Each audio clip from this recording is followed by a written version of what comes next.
how we got here with the Washington Commanders and where we are going. That and more on today's episode of Lockon Commanders. Your daily podcast on the Washington Commanders. Part of the Locked On Podcast Network. Your team every day.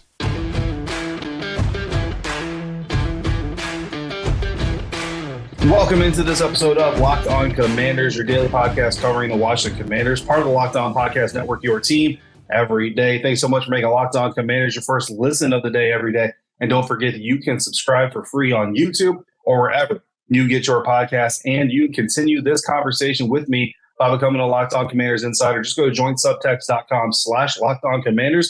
And from there, you can text me during the games, any time of day, any time of night, ask your questions, get your answers. You get a little bit more insight into what's going on and how the show is created. I'm your host, David Harrison, on Twitter at DHarrison82, credentialed member of the media covering the Washington Commanders for CommanderCountry.com, a part of Sports Illustrated's FanNation. And I'm here with you every Monday through Friday, along with our everydayers.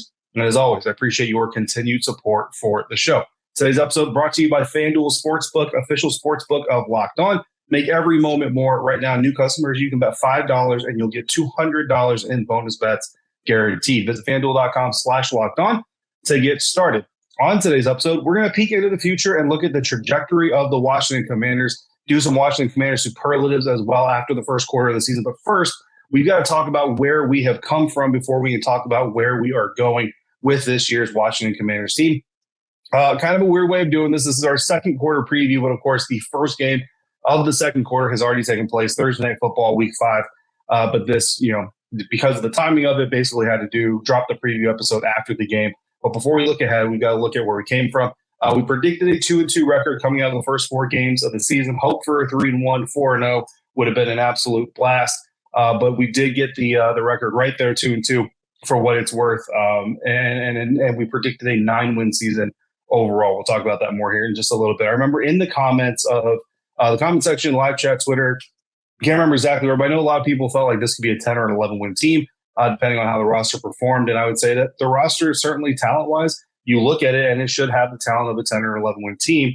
But as we saw in Week 1 against the Arizona Cardinals, certainly in Week 5 against the Chicago Bears, having the names, having the talent on the roster is not enough. You've got to go out there and you've got to produce. And beginning in Week 1, the Washington Commanders did not produce as well as maybe they could have or even should have. They did beat the Arizona Cardinals 120-16, a 4-point win in Week 1 at home against the Arizona Cardinals. Much closer win than it should have been. And it required a 10-0 fourth quarter to win that game by those 4 points. Sam Howell in that game completed 19 of his 31 passes, 202 yards, 1 touchdown, 1 interception. Of course, also had the fumble that was returned immediately for a touchdown. Running back Brad Robinson had a season-high 19 carries for 59 yards and caught Howell's only touchdown throw of the game. Montez Sweat came out of the gates pretty strong with a sack and a half on Cardinals quarterback Joshua Dobbs. Week 2 started much worse than Week 1 did. The Denver Broncos jumping out to a 21-3 lead, but Washington did end up there earning its second straight fourth quarter comeback, winning 35-33, despite a late Hail Mary from Russell Wilson that certainly made the game a little bit more entertaining at the end than it needed to be. Howell did earn a 108.8 quarterback rating.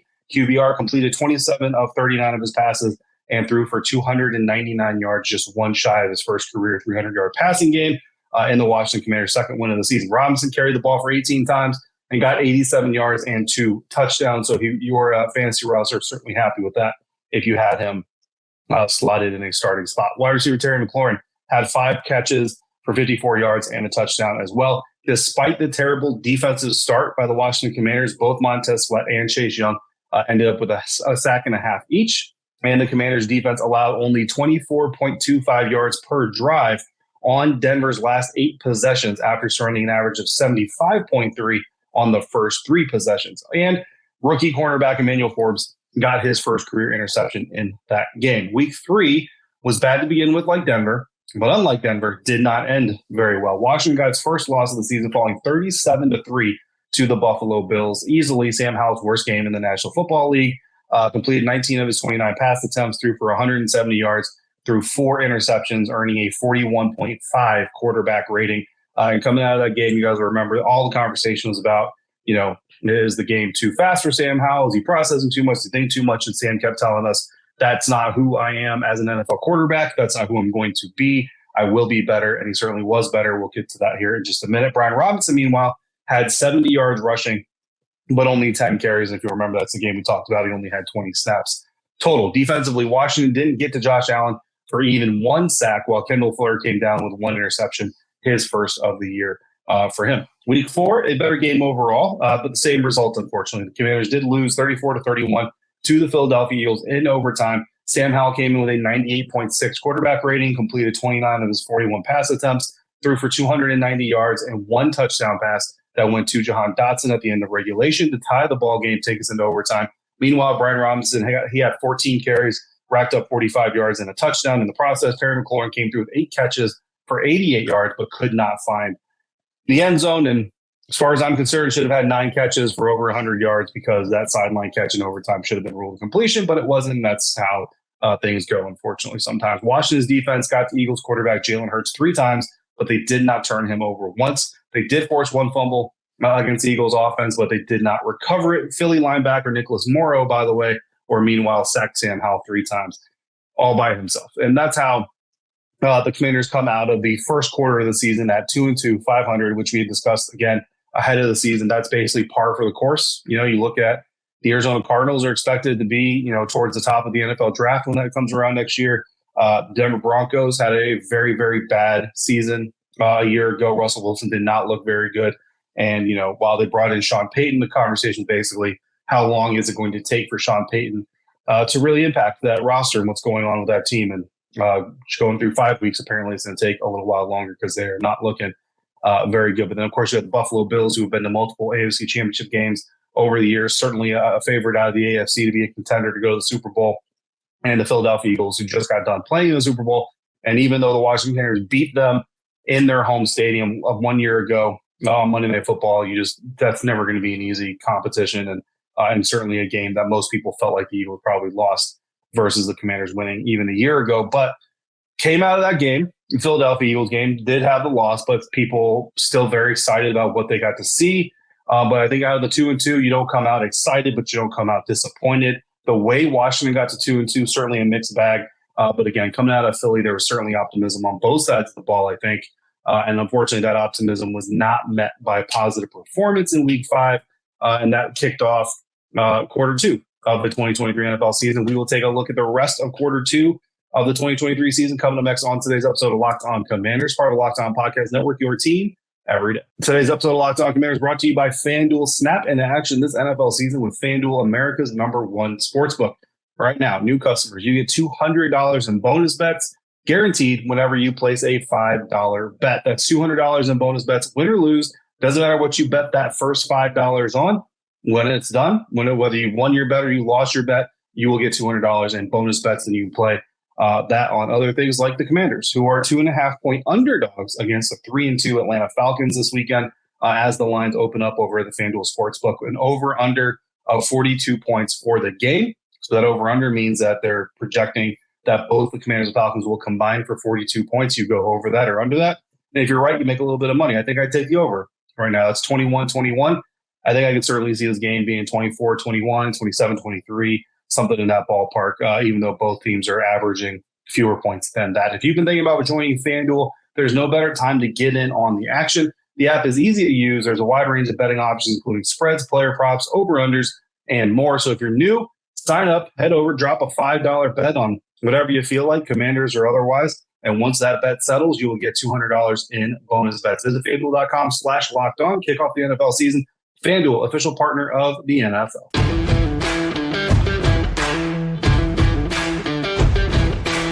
Continuing on with today's episode of Locked On Commanders. Thanks again for making Locked On Commanders your first listen today and every day. Everydayers, thank you again for coming through consistently like you do. Tomorrow we got another AAR episode. I've already started diving into film from Week 5.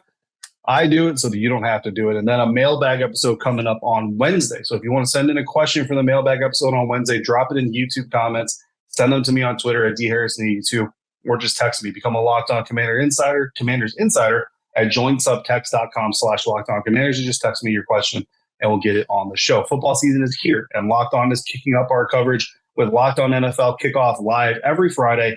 Locked On will go live at 2 p.m. Eastern on every Locked On NFL YouTube channel. Host Tanitra Batista Jarvis Davis and Kyle Krabs will break down every game on the NFL slate to get you ready for your team's matchup, your fantasy lineups, your betting angles, and more. Plus, get the in-depth local analysis from our stable of NFL hosts across the country who know these teams better than anyone else. Find Locked On NFL Kickoff live every Friday at 2 p.m. Eastern on any Locked On NFL YouTube channel, including Locked On Commanders. So this segment, this is where we're going to project the Commanders' second quarter using what we've seen in the first quarter to predict what we might see. And again, ahead of this episode, when I teased it last week, I told you guys the second quarter preview episode was going to have to drop after the Bears game. But I was already telling you that I'm predicting the Commanders to beat the Bears because I think pretty much everybody predicted the Commanders to beat the Bears. Ryan Fitzpatrick on Amazon Prime's Thursday Night Coverage did not predict the Commanders to beat the Bears. I'm sure that he did so simply out of X's and O's, and there's nothing personal about that whatsoever. Unfortunately, a career day for quarterback Justin Fields and receiver DJ Moore, both Chicago Bears, dismantled all the predictions and all of the hopes and all the aspirations and expectations that the Commanders were going to be able to start 3-2, stay ahead of the chain, so to speak, stay above 500, not go below 500. Instead, the Washington Commanders now 2-3, and I am 0-1 in the second quarter because that's my first L of the second quarter, and it's also my first game pick loss covering the Washington Commanders this season. So that leaves us 3 games in the second quarter to look at, starting with this weekend's matchup against the Atlanta Falcons. Week 6 at the Atlanta Falcons, the first of 2 road games back-to-back for the Washington Commanders. You have 2 home games, 2 road games in the second quarter. Again, obviously the Bears game at home. You've got Philly at home, and then you've got 2 road games to the Falcons and the New York Giants. Offensively, the Falcons are best when they're running the ball. They're averaging 4.08 yards per play right now, ranking 19th in the National Football League, which still isn't great, but that's where they're the strongest. Atlanta is giving up sacks on 10.19% of their pass attempts, converting only or just around 40% of their third downs while averaging 16.6 points per game. So those are all numbers that you look at and you say, okay, this Commanders defense should be able to do pretty well against that type of an offense. Defensively, the Atlanta Falcons are doing much better, giving up only 5.93 yards per pass and 3.76 yards per run. The Falcons defense also only giving up 19.2 points per game, top 10 in the league. But if you look at it, their defense is giving up 19.2 points per game. Their offense is scoring 16.6. So the scoring ratio, they're obviously getting outscored by and large, but they're still 3-2. So they still won more games, which means the games are losing. They're losing by more than obviously the games that they're winning. Now, this is a highly bend, don't break type of defense, right? They give up yards, they give up first downs, but then they try not to let you into the end zone to keep the score down. However, they rank last in sacks per pass attempt in the NFL, and they're intercepting less than 2% of the passes that they face. Again, you know, we thought we were done with the days of the Washington Commanders being a team's get-right game, but we've seen, you know, already this year that teams come in and they get more sacks in one game than they've had all season. They don't give up any sacks, even though they've been giving up sacks. They don't turn the ball over, even though they've been turning the ball over. So, you know, it's where the Washington Commanders are right now. The question as we move forward is, do we expect the Washington Commanders to basically stay in that wheelhouse? As a quarter preview, I would say that Washington certainly has the ability to beat the Falcons, right? They have the ability to do it. It's just a matter of whether or not they go out there and execute, just like it was with the Bears, just like it was with the Cardinals, the Broncos, even the Eagles. I mean, you look at the Buffalo Bills, really the Buffalo Bills are the only team that have come out and just completely dismantle the Washington Commanders, where you don't look at them and say, you made all these mistakes. Now, Sam Howell, granted, made a lot of mistakes against the Buffalo Bills, but then when you look at the Chicago Bears defense or Chicago Bears game, again, going back to that, and I've been watching it, it's mistakes. It's mistakes by the Washington Commanders, mostly defense, giving the Chicago Bears things that they did not necessarily go out there and earn. Or if they completed a 6-yard pass, giving up another, 20 yards that turned a 6-yard pass into a 26-yard pass, things like that. So talent is there. We'll have to see whether or not the Washington Commanders can get the talent to match the production and the work on the field this weekend. An interesting anecdotal thing, really doesn't actually impact the game, but just something to note. Falcons quarterback Desmond Ridder has never lost at home in a college or an NFL start. So Washington Commanders try to make a little bit of Desmond Ridder history, so to speak, in week 6. After Atlanta, the Commanders, like I said before, stay on the road. They face the New York Giants next there, then back home for the Philadelphia Eagles. I'd like to be a little bit more confident with the second quarter coming up. But and prior, honestly, to the Chicago Bears game, I would have come in predicting 3-1. I would have predicted the Chicago Bears a win, the Atlanta Falcons a win, the New York Giants a win, and then probably predict the Philadelphia Eagles a loss, hoping for a win there as well. But probably would have predicted it as a loss just because they're the Philadelphia Eagles and they've had their own struggles. But, in 4 weeks, they, just like the Washington Commanders, will have time to work out some of those struggles. But I think after what we've seen in the first quarter of the season, the struggles against the Buffalo Bills, even some of the struggles against Philadelphia Eagles early, the struggles early against the Denver Broncos, the Arizona Cardinals offensively, and then, what happened with the Chicago Bears. I think you have to come in predicting a 2-2 second quarter. And, I think when you come out of Thursday Night Football with that loss to the Chicago Bears, I think if I tell you that you're going to win 2 of the next 3 and finish the second quarter 2-2 and come into the midway point of the season at 4-4, I think you'll take that at this point, right? I think that's something that you will be okay taking, because let's be honest, the Chicago Bears are one of the worst teams in the National Football League so far this year. So the Atlanta Falcons are a winning football team. The New York Giants are bad, but even they haven't been as bad as the Chicago Bears, although recently the Giants have definitely been worse than the Chicago Bears. And then the Philadelphia Eagles, again, they're having their own struggles here and there, but they're certainly 5-0 for a reason. So going with that, I think 2-2 for the second quarter, 4-4 coming into the midway part of the season. I think that's your most realistic option. And I think just like we kind of talked about 2-2 to begin the season, I think 4-4 at this point with what we've seen, I think you feel okay with that. Now, going into the rest of the season and the schedule with what we've seen so far and projecting a 4-4 first half of the season, I see 5 more wins on the schedule for the Washington Commanders offense. So I'm keeping my projection for the season at 9-8, but it's a different. So while the number is the same, the number is the same. The reason we get to that number is certainly different. And it could have been 10 or even 11 wins if Washington is able to pull out the win over the Philadelphia Eagles. And then certainly if they're able to beat the Chicago Bears, I think we feel a bit more confident going in, bumping up to that 10 or even that 11 win mark. I don't know if that's encouraging or not. I don't know, if that's discouraging. Let me know in the comments. Let me know in the live chat. I'll be checking both at a later time. But that is our second quarter preview. Again, already lost to the Bears. I am projecting a possible win against the Atlanta Falcons and the New York Giants, and then a loss to the Philadelphia Eagles. It's just going to be a matter of whether or not this team makes good on their potential, just like it always is, right? So let's get into some first quarter superlatives to wrap up this first quarter recap, second quarter preview. That's coming up next on today's episode of Locked On Commanders. And today's episode of Locked On Commanders brought to you by LinkedIn. These days, every new potential hire can feel like a high-stakes wager for your small business. You want to be 100% certain that you have access to the best qualified candidates available, and that's why you need to check out LinkedIn Jobs. LinkedIn Jobs helps you find the right people for your team faster and for free. Add your job for free and then slap that purple hashtag hiring frame onto your LinkedIn profile to spread the word that you are hiring. After that, take advantage of simple tools like screening questions that make it easy to focus on candidates with just the right skills and experience so that you can quickly prioritize who you'd like to interview and who you'd like to hire. Those tools and how easy it is to post your job opening are just 2 of the reasons small businesses rank LinkedIn Jobs number 1 in delivering quality hires versus leading competitors. LinkedIn Jobs helps you find the qualified candidates to talk to faster. Post your job for free at linkedin.com/LockedOnNFL. That's linkedin.com/LockedOnNFL to post your job for free. Terms and conditions apply.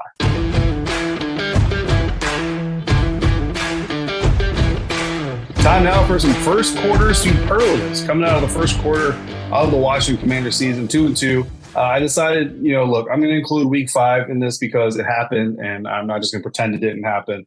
I would love to compartmentalize things and say, well, let's only focus on the first 4 weeks. But you're not living that reality, so let's not live in that reality. And we're going to start off with the Offensive Player of the Year. The Washington Commanders Offensive Player of the Year right now, I think it has to be quarterback Sam Howell, right? First-year starting quarterback, comes in, winning 3 of his first 3 starts. Now he's 3-3. As a starter, so we'll see if he can stay above 500. Personally, obviously he's more concerned with the team's record than his own personal record, but still want to see how he bounces back from this. And it's just kind of this weird turn where all of a sudden the last 2 weeks, specifically, I mean the Bills, they gave up a lot of points, but the offense didn't do anything. The Denver Broncos game, both the offense and defense started slow, but then you look at these last 2 weeks, and even though the offense started slow against Chicago Bears as well, certainly picked it up later. And it's a team that's supposed to be led by the defense, but now these last couple of weeks you look at it, you say, man, if this offense doesn't put up 30, 40 points, this defense may not win. That's a lot to put on the shoulders of a first-year starting quarterback. So through 5 games, Sam has completed 68.6% of his passes, 131 for 191. He's thrown for 1,349 yards, 6 touchdowns, 6 interceptions, 86 overall QBR, which an 86 QBR is not bad. Not bad at all. 2 fourth-quarter comebacks this season, 2 game-winning drives this season, 3rd most passing yards by a Washington quarterback 5 weeks in since 2015. So take that for what it's worth. Defensive player of the year. I know the defense isn't getting a lot of love these days, but I got to go defensive end Montez Sweat here. Contract year, dude's got 4.5 sacks, 6 tackles for losses, 9 quarterback hits. All of those lead the team right now. He's already halfway to a career-high 9 sacks with 12 games left. 9 would match his career high. So he needs 5 more to break his career high, and he's on pace to record 15 sacks total. That is how you go out and earn yourself a new contract. But again, you can't just do it in spurts, right? 3 of those sacks came in 2 games, and then the other 2 games got 1.5 total, which is still not 1.5 sacks over 2 games isn't terrible, but you want to see consistent production, right? The MVP of the team, most valuable player.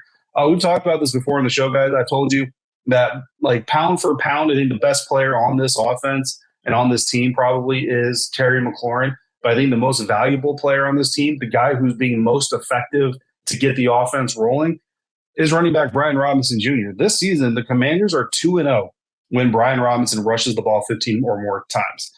Those 2 games being week 1 and week 2, obviously. So it's not like he's rushing the ball 15 or more times because Washington's playing with a lead either. Like, this isn't Sam Howell going out there throwing 4 touchdowns in the first half, and then they come out and just ride Brian Robinson in the run game in the second half. No, these are games where they're trailing or they're needing to balance out the offense or whatever's going on. So, again, rushing the ball with Brian Robinson proving to be fruitful, not just this season, because since Robinson returned from his gunshot wounds that he suffered that took the first 4 games of his season his rookie year, Washington is 7-2-1 when Brian Robinson runs the ball 15 or more times.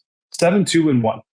They're 1-6 when he doesn't get at least 15 touches, 15 carries. So, again, could it be anecdotal? Maybe a little bit, but I think that that stark difference in numbers shows you that this offense, it runs better when Brian Robinson is involved in keeping the defense on their toes and then punishing with strong runs as well. Rookie of the year, you don't really have a lot of options. You got to go cornerback Emmnauel Forbes. And it's not like he hasn't done some good things, but obviously the last couple of weeks have not been good for him. So we'll see how he comes back from the pseudo-bye this week against the Atlanta Falcons. 1 interception so far this season, 5 passes defense, according to StatHead.